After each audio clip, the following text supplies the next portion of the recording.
Herkese merhaba arkadaşlar. Kanalıma hoş geldiniz. Ben İlke. Bugün ilk videomu çekiyorum. O yüzden birazcık heyecanlıyım. Umarım beğenirsiniz. Bu konu hakkında şunu söyleyebilirim ki bu konu iki parttan oluşacak. Çünkü güncel bir konudan bahsedeceğiz size. Yani eski zamanlarda ve hala gündemde olan bir konudan bahsedeceğim. Umarım beğenirsiniz. Siz bu konuda ne düşünüyorsunuz? Gerçekten çok merak ediyorum. Altlarda yorumlarda belirtirseniz çok memnun olurum. Şimdi konumuza gelelim.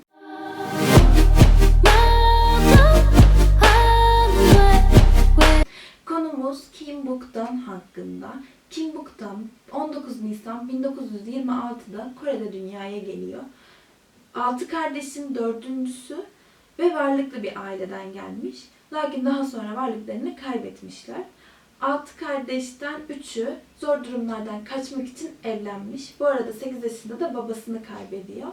8 yaşında babasını kaybettikten sonra zor durumdan kaçmak için 3 tane ablası evleniyor.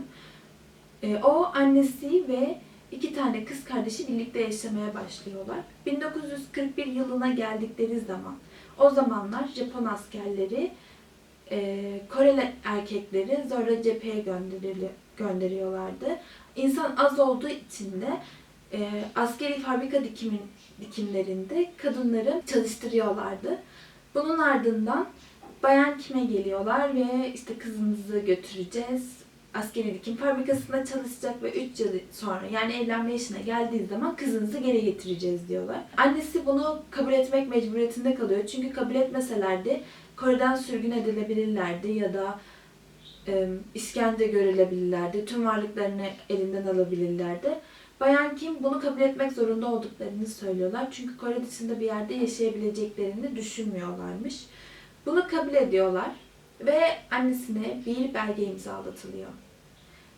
Bu belgede okumadan imzalandığı için sonradan kendi aleyhlerine dönük bir belge haline de geliyor. Bu sandan Çin'e götürülüyorlar bir feribot eşliğinde. O feribotta 30-35 tane kadın varmış ve 18, 19, 20 maksimum 20 yaşlarındaymış. Ama feribotta bariz bir şekilde en küçükleri Bayan Kim'miş. Bayan Kim'e sorulduğu zaman işte siz bu konuda anlamadınız mı, hani bir şeylerin ters gittiğini anlamadınız mı denildiği zaman, o zamanlar çok küçüktüm ve benim sadece tek bildiğim şey varmak istediğimiz yere varamamış olmamızdı. Bayan Kim daha birkaç gün sonra Tayland'a götürülüyor feribot eşliğinde yine.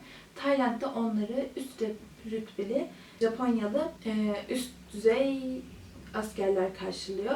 Ona yaşını sorduklarında 14 diyor ve birbirlerine döndükleri zaman tekrar ya daha henüz küçük değil mi diye konuşuyorlar. Ardından onu hekime yönlendiriyorlar.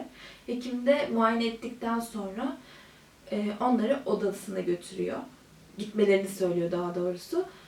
Odalar bileceğiniz gibi Kore'nin geleneksel evleri, şuraya koyarım. Hani kapıları vardır, sürgülü kapılardır ve o kapılarda şey olduğunu düşünün. Tül çorap, bildiğimiz hani bizim giydiğimiz tül çoraplardan olduğunu düşünün. Bu içeride ne olduğunu gösteren türden olduğu için cinsel ilişkiye girildiği anlaşılmış. Odasına geçtiği zaman ilk tecavüzüne uğramış. Kaçmaya çalışmış, dayak yemiş. Daha sonra odaya, onların şöyle alt katta işte bu olayların gerçekleştiği oda var ve yukarıda gerçek odaları var. Oraya gittiğin zaman 2 kız ağlıyorlarmış. Onun dışında biz böyle nasıl yaşarız? Bunu yaşamaktansa ölmeyi tercih ederiz diyorlar. Bu arada bu kampın adına rahatlama kampı ya da rahatlama istasyonu deniliyor. Japon askerleri sonradan bu varlığını örtmeye çalışıyorlar. Bunun varlığını örtmeye çalışıyorlar tabii ki de. Daha sonra Bayan Kim'in bildiği üzere bir konu varmış. Ben çok içki içersem ölürüm diye biliyormuş. Bu yüzden içki içip ölmeye karar vermişler 3 arkadaş birlikte. Bayan Kim'in annesi ona bir bon vermişti. Bu bir bonla oradaki hizmetçiye söylüyorlar. Lütfen bize bayıltacak derecede bir içki alın diye. Kadın onlara %38 ila %62 arasında alkol oranı bulunan bir içki alıyor. Ve onu içmeye başlıyorlar. İlk içtikleri zaman boğazında yanma meydana geliyor ve 3 kişi o şişeyi bitiriyorlar. Ve şişede yani bizim normal bildiğimiz bira ya da şişeleri falan değil. Biraz böyle yuvarlak fıçı gibi, küçük bir fıçı gibi bir içki almış. Bayılıyorlar. Yani içki bittikten sonra bayılıyorlar. Bunun üzerine Japon askerleri onların uzun süre ortalıktan kaybolduğunu görünce onları aramaya çıkıyorlar. Buldukları zaman ise baygın oldukları için onları hastaneye götürüyorlar ve 10 gün boyunca orada hastanede kalıyor Bayan Kim. Uyandığı zaman tüm dünyası başına dönüyormuş. Yani siz içki içenler bilir genellikle baş dönmesi falan olayını. Ardından kadın şu kararı veriyor. Ben yaşamalıyım ve yaşamalıyım ki burada ne olduğunu bilsinler. Bu kararı alıyor ve onlar ne derse yapmak zorunda kalıyor. Çünkü yapmadığı zaman dövülüyor, işte dayak yiyor gibi bazı şiddet olayları oluyor. Yanlış bir şey yapmadıkları sürece hiçbir şekilde şiddet uygulamıyorlarmış. Bunların tabii de çalışma saatleri varmış. Cumartesi günü öğlenleyin başlayıp akşam 5'e kadar cinsel ilişkiye girmek zorundaymış. Aynı zamanda pazar günü ise sabah 8'den başlayıp 6'ya kadar cinsel ilişkiye girmek zorunda bırakılıyormuş. Bir iki tane için onun bünyesi için bile zorken Japon askerleri sıra oluyormuş kuyruklarda. Bunun ardından Singapur, Malezya, Endonezya, Hong Kong gibi yerlerde çalışmış. Singapur'a geldikleri zamansa Japon askerleri kaybetmişler ve rahatlama kampı ya da rahatlama istasyonunun şeyini örtmek için, hani varlığını örtmek için oraya askeri hastane olduğunu söylemişler. Ve orada bir yıl boyunca Bayan Kim hemşire olarak çalışmış. Askeri hastanede düştükten sonra Amerikan askerleri Korelilerin kendi kamplarına gelmelerini emretmişler ve Bayan Kim de onlarla beraber gitmiş. Bunun ardından Bayan Kim de diyor ki orada yetkili bir insan olmadığı için biz orada başıboştuk ve ne yapacağımızı bilmiyorduk. Bize gitmemiz gerektiğini, nereye gidersek gidin dediklerini söylemişler.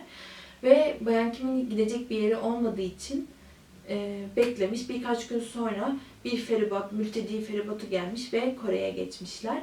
Kore'de ailesini bulmuş ve ailesine sormuş, ben buradan gidelim ne kadar oldu dediğinde 8 yıl olmuş ve döndüğü zaman 22 yaşlarındaymış. Hiçbir şekilde ailesine olayı anlatmamış. Ardından ablalarıyla birlikte bir restoran kurmuşlar. Restoranda çalışmaya başlamış.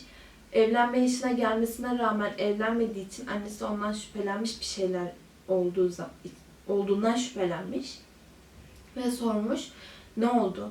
Kızım söyle, hani ne oldu bana anlatabilirsin demiş ve kadın orada bütün olanları anlatmış. Demiş ki böyle böyle bana orada cinsel istismar uyguladılar, bana orada tecavüz ettiler demiş. Bunun üzerine annesi de kimseye anlatamamış ve stres yapmış kendine. Bu yüzden de stresten kalp krizi geçirip vefat etmiş. Hiç evlenmeyi düşünmemiş çünkü başkası erkeğin de başını yakmak istemiyormuş. Ardından ama hayatının aşkını bulmuş ve evlenmişler. Lakin çocuğu olmamış.